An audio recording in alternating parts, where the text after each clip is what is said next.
Welcome back to the Southern Quality Ford G-Men Nation. In last week's win over Alabama A&M, the Tigers played all three quarterbacks. Coach Fobbs is looking for one of those guys to step up and take the bull by the horns, so to speak, and take control of the offense. Last week, none of the guys did that, as the G-Men offense sputtered all afternoon. Turned the ball over 3 times, twice on interceptions, and another time on a fumble. Coach Fobbs says he played all 3 guys because he was looking for a spark for the offense. You know, I do know a lot of the mistakes are not just all on the quarterback. But, you know, there are some things that we have to do better at that particular position, you know, to help us. But there are other positions, too, that have to help that position out. You know, there's balls dropped, there's overthrows, there's underthrows. We seem to be out of sync. And we got to find a way to find some rhythm, you know, in the next couple of weeks so that we can play better football. Someone has to solidify the job, you know, but also somebody has to step up and help them.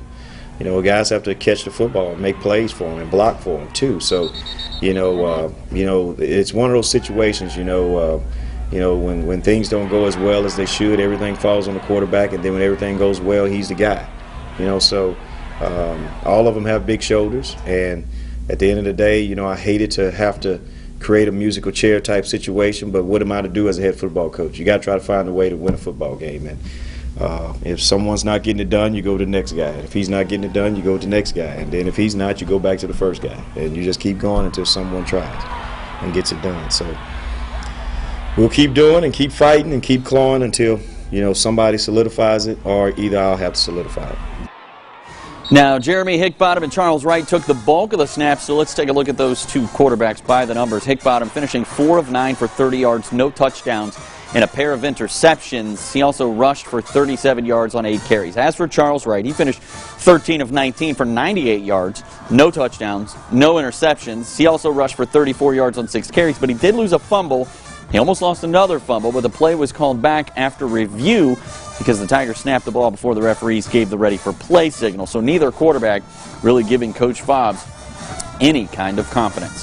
Speaking of Tiger quarterbacks, their last great quarterback, Devontae Kincaid, was snubbed by the XFL. Not taken in the XFL draft. If you remember, Kincaid was a great leader. The offense averaged nearly 36 points per game with him under center. Kincaid finished his Grambling career 22-3 as the starting quarterback. His only loss to FCS competition was in the Celebration Bowl his senior year against North Carolina A&T. So I asked Coach Fobbs what he would say to an XFL exec if he was asked why Kincaid should be on a roster. Well, I don't think I have to tell him anything. All you got to do is look at the film. You know, I mean, he lost, what, 1, maybe 2 or 3 ball games since he's been here. And on our level, he lost maybe 1. 3 to 5 interceptions. I think 5 were the most total in 2 seasons. I mean, number of touchdowns throwing and running. Student of the game, understands the game when it comes to football IQ, coverages, and things of that matter. Elite 11 quarterback. I think I'm talking too much. So, next.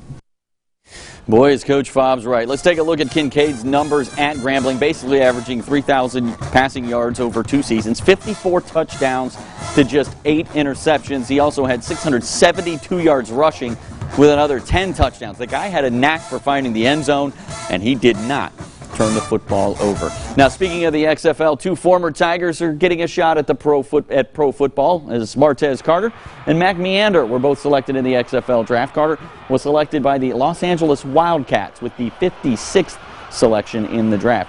Carter and Kincaid were the heart and soul of the Tiger offense for 2 ultra-successful seasons in the hole. Mac Meander, also selected in the XFL draft. He's headed to Dallas to play for Bob Stoops for the Renegades. Meander finished his senior year at the G with 49 tackles and a pair of interceptions before spending time in the NFL with the Cleveland Browns, Oakland Raiders, and New York Jets. Coach Fobbs says anytime a G-man gets an opportunity on the next level, it's a good thing.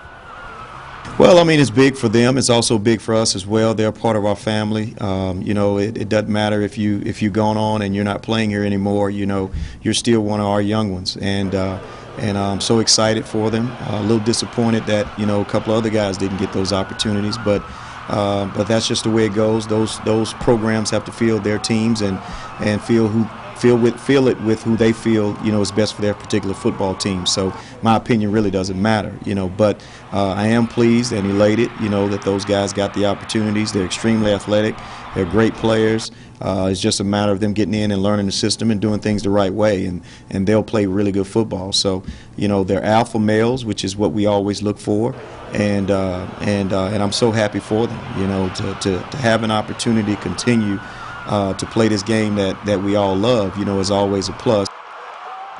Now, Mac Meander got some even better news this week. He's back on the Cleveland Browns practice squad. Still to come with the Southern Quality 4 G-Men Nation, Coach Fombs tells us why stopping the run could be the key to victory against Pine Bluff on Saturday. Plus, we hear from the pride of Grambling, the world-famed Tiger Marching Band, coming your way next.